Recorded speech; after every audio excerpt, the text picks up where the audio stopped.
Yes, guys, welcome again to another episode of the WSXM podcast. As always, my mantra, a united Africa is an undisputed Africa. So, Julius Malema gave a speech in Kenya at the Pan African Institute launch recently, and then where he said some choice words about President Ruto, about how he invited the king, and basically the king visited and he rolled the red carpet for him. And but before I get into that, you have with all of this he said at that at the when he spoke, um you have some people saying that he need to apologize to President Ruto, some like the younger generation, the younger people, some bloggers, and also some Kenyan citizens. But he gave um he did a press conference after, and listen to what he's saying in this press conference, and then we'll discuss it after.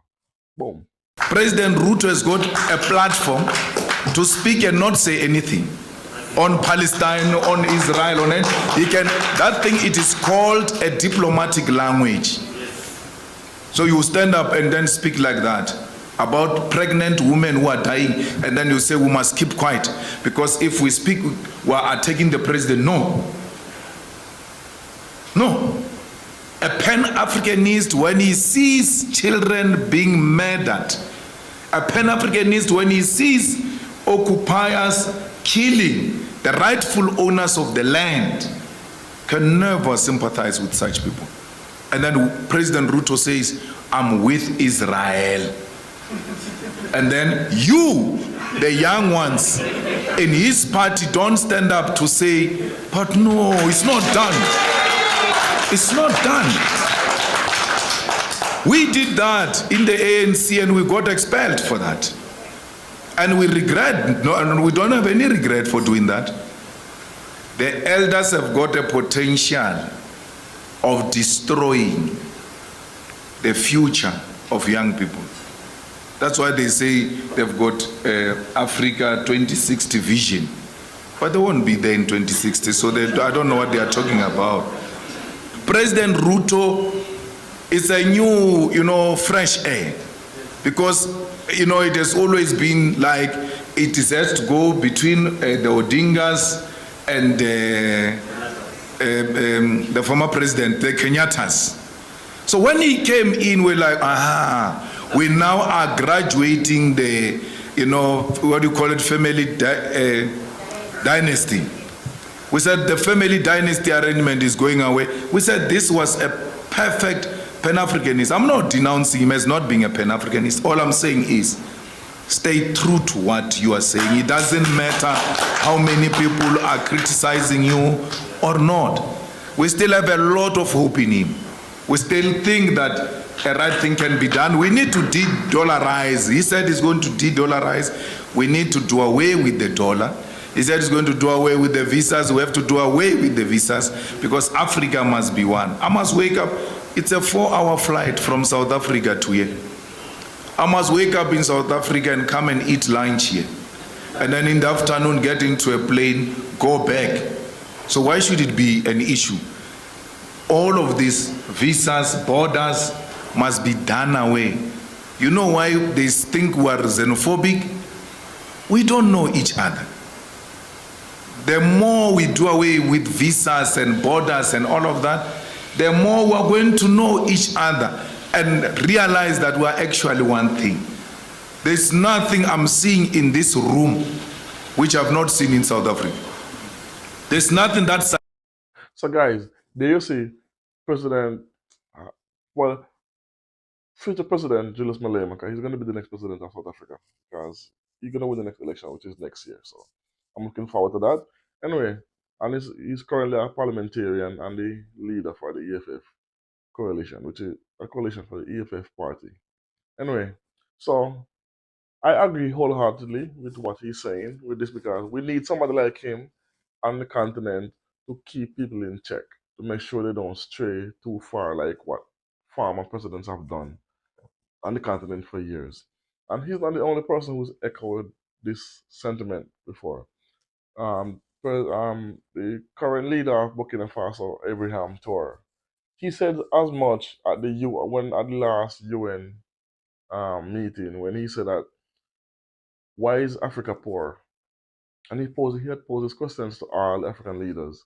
When Africa have all the resources, all the minerals that the West needs, so why are African countries suffering so much? Anyway, so Julius Malem is echoing the same sentiment, except he's just pointing the finger directly at a specific person, as President Ruto, with the rollout of the red carpet for King Charles to visit Kenya couple last week. And I never understand that because they killed over 100,000 Kenyan during the uprising for independence when they wanted independence. And then you're gonna know, and they stole so many artifacts. And up to today, they still have the heads of some of our leaders in glass jars in museums in England and all over Europe.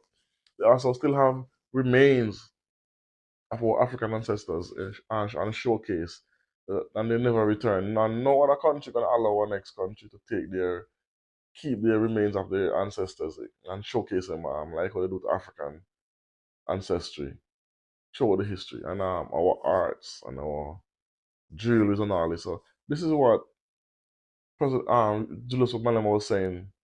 You cannot roll out the red carpet for someone like that to come to your country.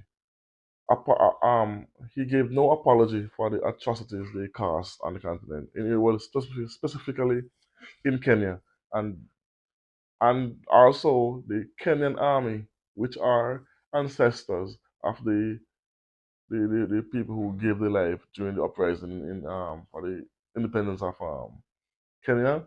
They are the kids, and then these kids now who is in the army have to salute to the same person who caused the death of their ancestors. So this is what Julius Miller was talking about, and I agree wholeheartedly. You cannot invite these people to come into your country because the number one, they don't bring anything. No, they don't bring no new deals, nothing to help the country. They want to come to show to basically come into some place that they formerly own, and they're walking around visiting sites and museums. We don't want that from no one.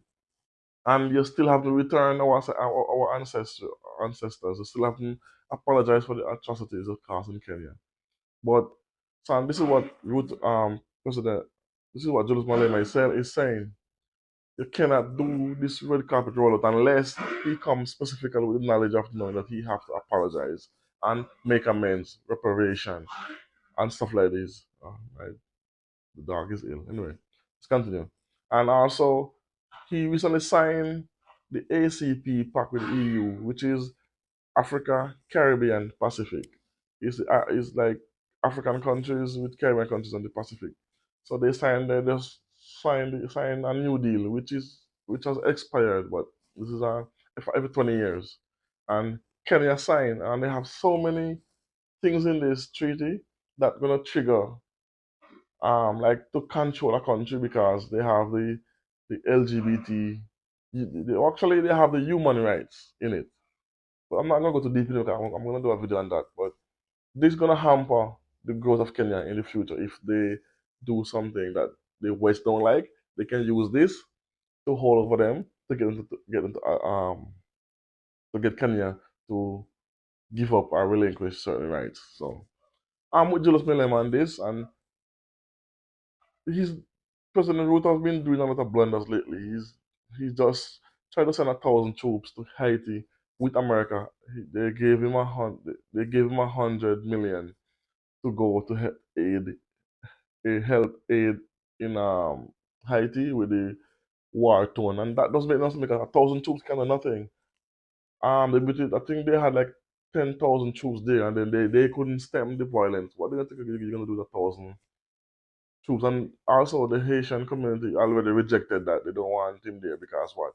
He's partnering up with the same people who destabilized Haiti by taking out their president.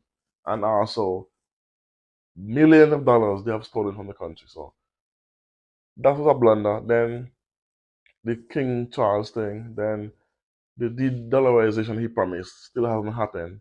And he recently announced by December, Kenya will be visa free for all Africans. So let's wait and see. 'Cause I'm not saying he's not doing good.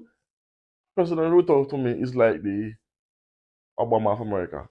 President Obama was a great, great speaker, charismatic, and he make you believe whatever he's saying. And President Ruto have that same arrow, he have that same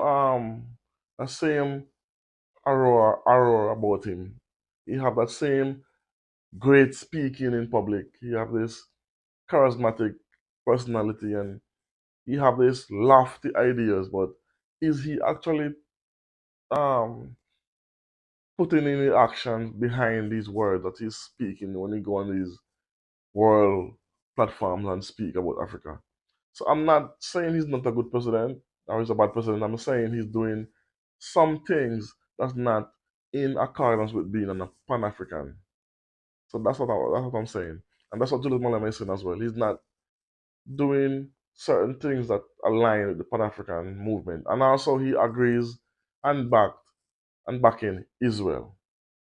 Israel, who is killing thousands of innocent people and babies and kids and basically running people off their own land.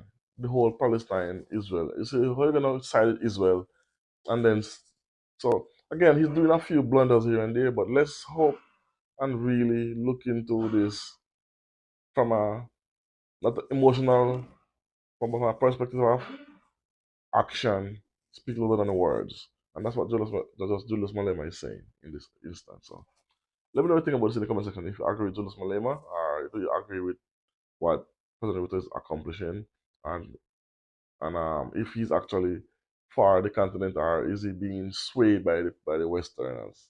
Let me know what you think about it in the comment section. Boom.